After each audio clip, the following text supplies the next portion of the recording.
Hey everyone, welcome back to my channel. This is Kathy, and if you're new here, thank you so much for dropping by.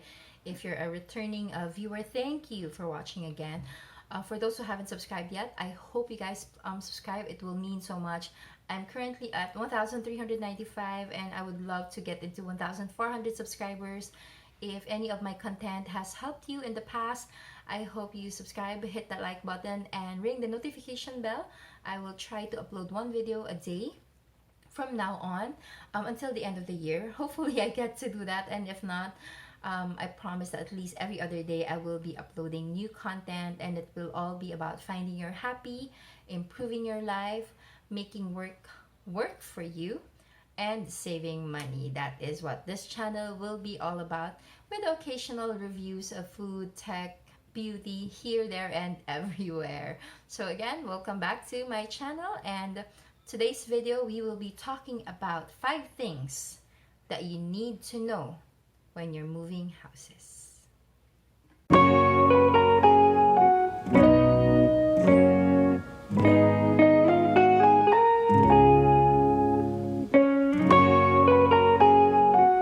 Okay, so hi guys. I was crazy enough to move houses during this entire pandemic.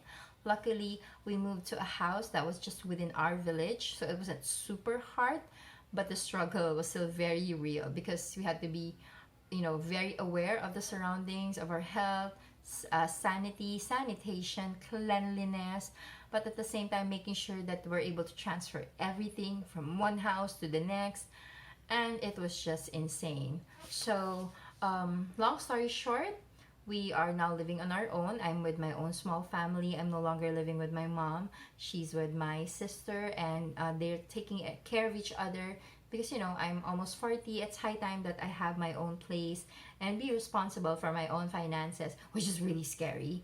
I have to admit, it's exciting, but at the same time, it's really, really scary because from now on, I don't have anyone else to rely on or to blame if something goes wrong. It's just going to be me and Mark, no one else. It's the two of us, and we have to take care of our 2 kids, and we have to make sure that everything is safe, accounted for. There's always food on the table. There's money to pay for the nanny, and to be able to save money for our dreams, our future plans. It has just been insane. And moving houses is such an adulting thing to do. So in the past, when we move houses, it was always my mom who was in charge of looking at things.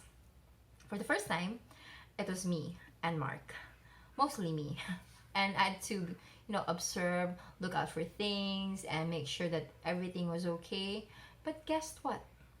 There were still a lot of things that I missed out on, and I'm hoping that by sharing this with you, you guys will not make the same mistakes that I did, because the first 4 days in this house was very, very, very, very challenging. And the owner isn't really that cooperative, but hello, Philippines, who else is cooperative here? When people get their money, they don't care anymore. So that's a sad reality of life. So anyway, here are 5 things that you need to know or you need to be aware of when you're moving houses, especially here in the Philippines, if you're renting like the ordinary average person that I am.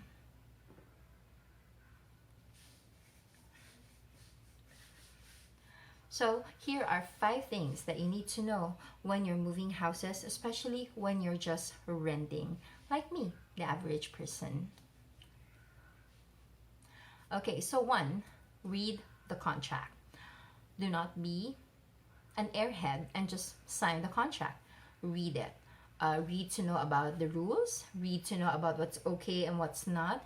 Especially the part where which ones, if there are any repairs, which ones are the owners accountable for. What are the rules? Should you inform them, not inform them? Inform them afterwards, regardless of what's happening. You need to know those things. So on my end, I missed out on the part where I needed to inform him first before doing a major renovation. So we did some renovation in the master's bedroom because that room was a sauna. At 11 p.m. it was 32 degrees because they were smart enough to put a sliding door for a semi garden. I don't know what they were thinking. I have asked them what they were thinking. Apparently, it was a waterfall kind of thing, but that was many years ago. Fast forward to now, global warming, climate change, 42-degree feels weather, and it was a perfect recipe for having a room temperature of 32 degrees at 11 p.m. with a brand new aircon that was at 1.5 horsepower. So we ended up sleeping in the sala or the living room because it was just so hot inside. Now the glass door was very hot. It was scary enough that it could have blown up at any moment. No exaggeration. You see, I've actually put an oregano plant in that area because I'm scared of cockroaches. And I was told that oreganos kind of, shoo them away. The oregano died in one day.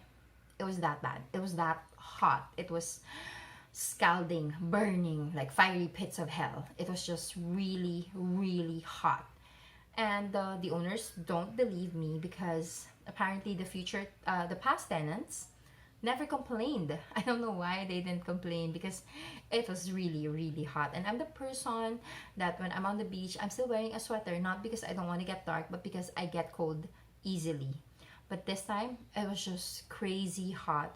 So we had to get an exhaust. We had to put insulation on the glass doors because it might blow up any moment. And he's not paying for it because we didn't inform him beforehand. Even when I told him that this was a matter of, emergency, that the glass doors could have popped and broken any moment. But because the contract stated that we had to tell him first, he's not accountable for it. Now, this brings me to the next tip. Get the owner's number. So another reason that we weren't able to inform him of the fiasco is because nobody would give us his number. I don't know why, but nobody would give us his number. So there were 2 points of contact. I've exhausted everything, asked, demanded, until I actually used the words, we have the legal right to get the number. Nobody wanted to give his number. So make sure that when you're renting a place, if you have a broker with you, get the owner's number before you sign the contract. You need to have access to the owner. I don't know what brokers' deals are, but mine wouldn't give me the owner's number. I still don't understand why. So make sure that you read the contract and you get the owner's numbers. Next, find out if the place is internet ready. You see, I have been here for about 8 days now. Still no internet. I'm using my phone's data. We're using this really, really lousy internet, mobile internet, and it's been a struggle. We've already applied. We've been told that it would be put in last week, and until now, nothing, nada, zero, zilch. Very frustrating for someone who works on digital media like myself, because I need the internet and I need it ASAP. But since the place is not internet ready, it's taking some time. So it's very, very frustrating. Now, the fourth one is to make sure that you check everything. And when I say everything, check everything. Check if the sink can absorb water easily or it's stuck. Check if it flushes properly. Check if there's a heat absorption that's insane. Check if there are small holes in the corner where cockroaches may live and say hi from. Check if the exhaust fans are working properly. Check if the windows are not stuck. Check if the doors actually lock. Check if your surroundings are safe. It may look safe, but if you have, say, a neighbor who's nosy, who's always peeking at your windows, that's not a good sign. Thankfully here, surroundings are okay. Neighborhood seems safe. I hope it is.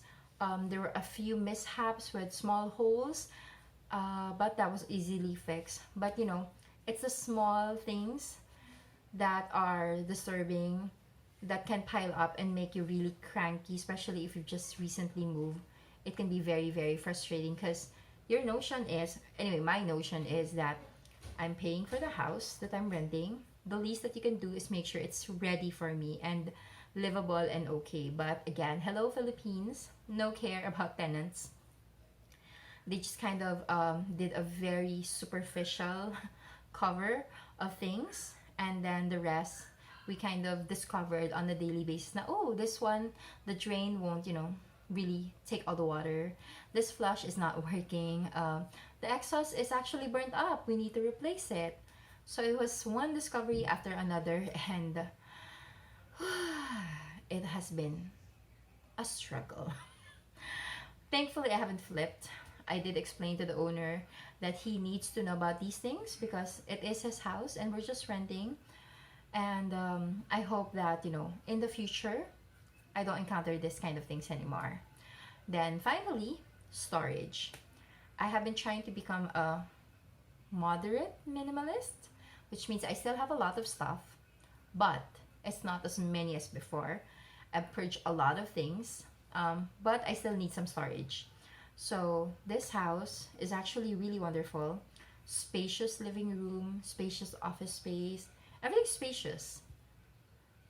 They just don't have really a proper storage room. Their storage room is overhead, kind of floating above the kitchen. So it's scary to put heavy stuff on it because it might just blast through and fall on you while you're cooking, which is not something that we want to happen while we're busy cooking. So it was just really weird for me to know that the storage was actually above the kitchen, and it was placed in a way that if things happen, it could literally drop on the person cooking. So that's weird. Really weird. So aside from that, the usual things that you need to watch out for is, of course, if there's easy access for firefighters to go there, to go to your place, should there be a need for one, God forbid. Next is if it gets flooded. Thankfully it doesn't. How far away you are from a sari-sari store or a convenience store, if there's a guard, if there are people roaming around. But aside from that, because those are major ones, these are the things that I think you need to watch out for or you need to know before moving so that you don't have nasty surprises like I did. It's been a week here. I do love the place. Those were just really minor and major inconveniences. But thankfully, we were able to get through it. We were able to fix things. And now, I'm able to finally sit down and do a video. And hopefully, I'll be able to do one every single night to help you guys out. So I hope you keep watching. I hope that you keep subscribing. And I hope that you share this video if this was something that you found useful. I would appreciate a like, comment, ring the bell, and subscription. It really matters to me that there are people that I can help out there with the crazy antics of my life. And always remember, find your happy because you deserve it. Thank you again for watching. Bye, guys.